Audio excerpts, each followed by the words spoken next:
One evening on the island of Sodor, a large tender engine pulled into the big station with a goods train. His black paint was shabby, and his puffs were deep and hoarse. "Good evening," greeted Sir Topham Hatt.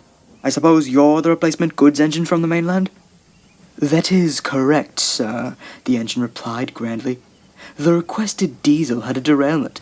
I'm sure you're quite aware of how self-importance gets in the way of some engines." "Indeed I do," chuckled Sir Topham Hatt.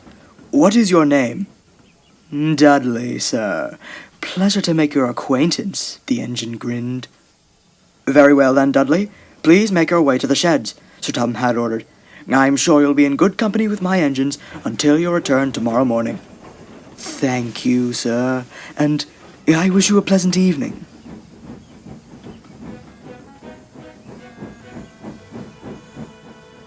The big engines welcomed Dudley warmly, and soon they were laughing and chatting like schoolchildren.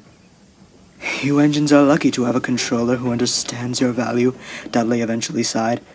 "My days on the other railway are numbered." "A grim inevitability," murmured Gordon. "Inevitable indeed," huffed James. "We should change that." "Oh, I could never impose such a thing," insisted Dudley. "Besides," added Henry, "Sir Topham Hatt just ordered quite a few new engines, and... oh, would you look at that?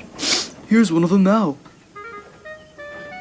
Bear purred into the berth next to Dudley, who had grown visibly stern.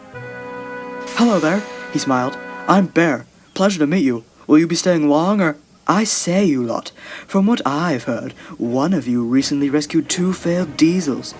"Why, that would be me," Henry smiled. Bear, on the other hand, was stunned. "Dinna fash yourself, Bear," soothed Donald quietly. "Living on the other railway probably hasn't painted you diesels in the best light. Dougie and I used to be like him, you know. He'll soon see you're a good sort." The next morning, Dudley was ready to leave.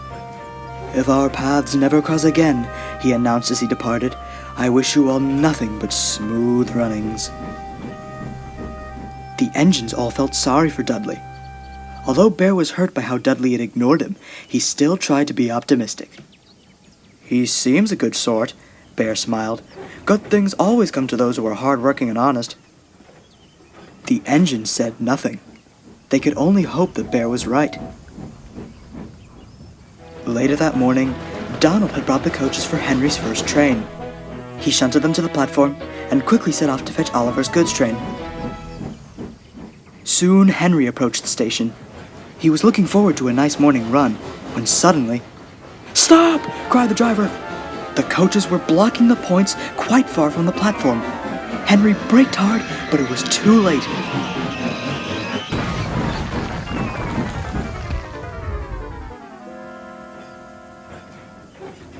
Soon Dudley arrived with the breakdown train and Sir Topham Hatt. Donald was clearing the unhurt coaches. "How on earth did this happen?" rumbled Sir Topham Hatt. I don't know, sir," stumbled Donald. "They were at the platform when I left them." "I see," realized Sir Topham Hatt. "Faulty brakes, no doubt. I'm afraid it'll mean a trip to the works for Henry. This puts us in an awkward position." "Excuse me, sir," Dudley said. "May I fill in for Henry until he gets back? I won't be very busy if I return to the other railway after all." Sir Topham Hatt smiled. "A splendid idea, Dudley. I'll make the arrangements right away. In the meantime, you'd best take Henry to the works." And Sir Topham Hatt walked away. There, old boy," comforted Dudley. "You'll soon be right as rain, and I'll handle your trains with the utmost care." Henry smiled as he was taken to the works, but Donald was suspicious. "What was he still doing here?" he said to himself. "Your own engine should have left ages ago. Very strange." And unbeknownst to him or Henry, Dudley was grinning to himself the whole journey.